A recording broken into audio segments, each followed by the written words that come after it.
Well, we're heading into winter, which is a time of the year when gardeners dream about what they're going to do next season. Well, today we have a great tool for you that you can play with this winter and then use with your gardening next spring.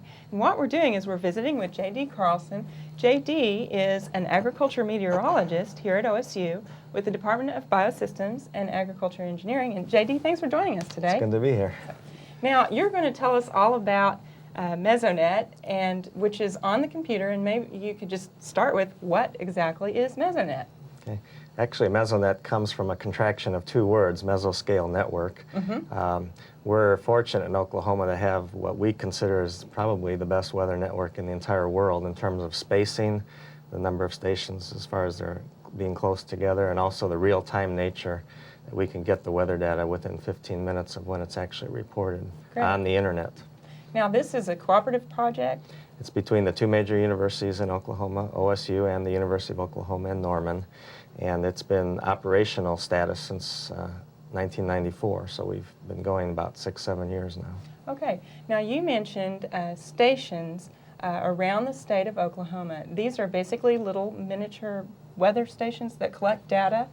Is that correct? Right. They're 10-meter towers or 33 feet tall, and they collect a variety of weather and soil information.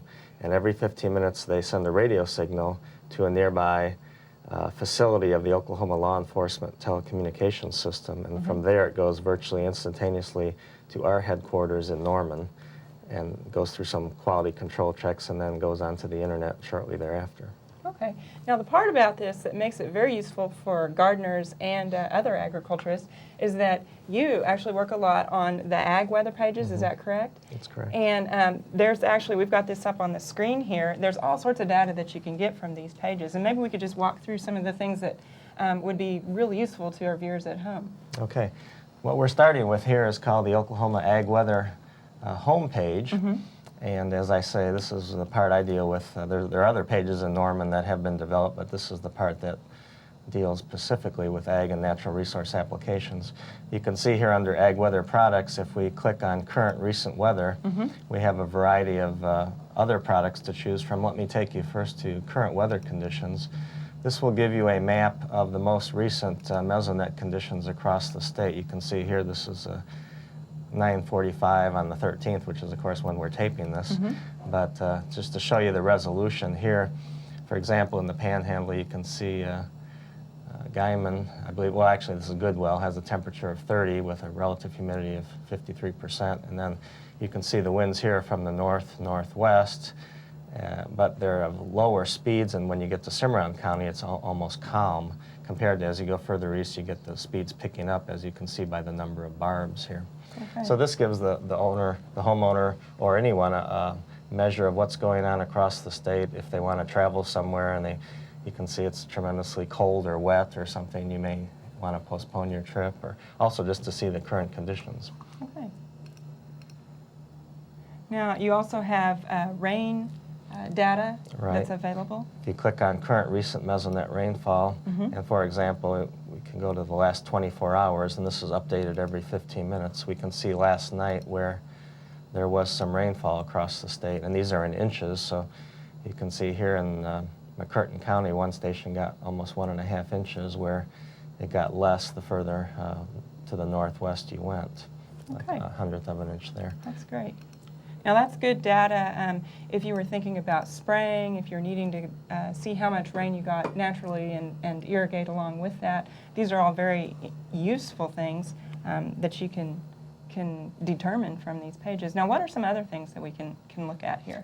Soil temperatures are, of course, important for seeds have thresholds above which, the temperatures above which they need to germinate, so we can check on for example, the 2-inch soil temperatures under bare soil.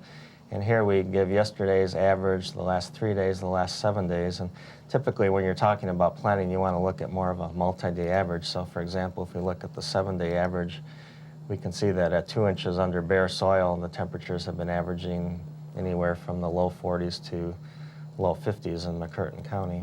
Okay. So this is a useful tool also. That'd be really good next spring when you're trying to get your early spring crops in. Right.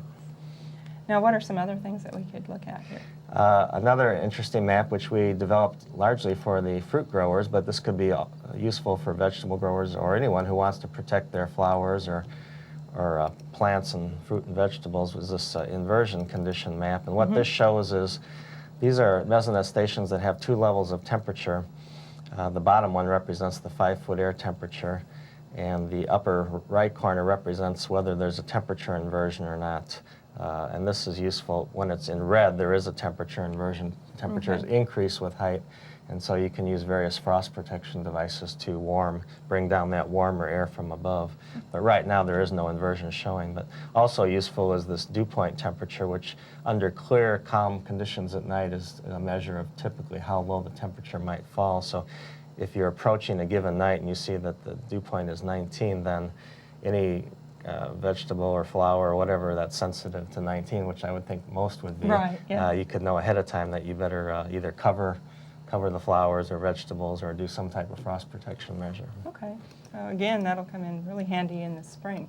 Now, in addition to just the straight data that's there are a lot of models that have been developed to help people in agriculture. Right. If you look under this main page again, after the current recent weather, we have a models category. If we click on that, let me just briefly take you through. We have models that are first related to insects for certain crops, for example, alfalfa weevil or pecan nut case bear. We also have certain disease for certain crops like pecan scab, peanut leaf spot, watermelon, and anthracnose. But then more general models, for example, the Oklahoma fire danger model. This is run every hour in the afternoon, every 2 hours in the morning. And let me just take you an example of a advancing dry line across the state. For the average homeowner, this is useful to see when high fire danger may be in your area, so you may want to be more on guard to protect your house or your land. But here, for example, April 8th of 1999, we have an example. Let me first show you the weather maps. We had a strong dry line approaching across the state. Here you can see the humidities are changing from the 80s and 70s to the 30s, so the dry line is right about in this area here. And if we look at the corresponding fire danger map for that 10 o'clock time period, you can see clearly the effect of the conditions behind the dry line. There's high fire danger. The brighter orange and red and brown the colors are, the greater fire danger. And so during that day, you could see this line actually move across the state as that dry line approached. So this is a tool which can be useful for just assessing fire danger. Right, and whether or not to burn off an area or wait until a better day. Right. Now, these the other models that you mentioned would be good. They basically help growers know when to spray. Is that correct? For the disease and insect type of models. Now, in addition to these models, are there any others that might be useful for homeowners? Okay, on the models page, if we click on the evapotranspiration model, this is a model that originally we developed for row crop irrigation scheduling, but it's also useful for homeowners. We've developed a lawn watering page that they can download and take information and know when to water their either warm or cool season grasses. For example, if we click on this how-to example, here we would actually take this is an example for cool season grasses. We would actually take the daily water use for the cool season grasses, which is called by this ET cool variable, fill that in on a daily basis, and then the grower then would record whether there's any rainfall or irrigation and sum those up, and then you'd keep a running total, and when the total reaches over an inch of water that the grass has used, then it's time to apply an inch of water for irrigation, and then you reset the columns and keep on going again until you get another inch of water, which in this case occurred looks like about a week and a half later that they needed to water again. So this is a scientific way of knowing when to water your warm or cool season grasses, and you don't necessarily have to water every day and waste water.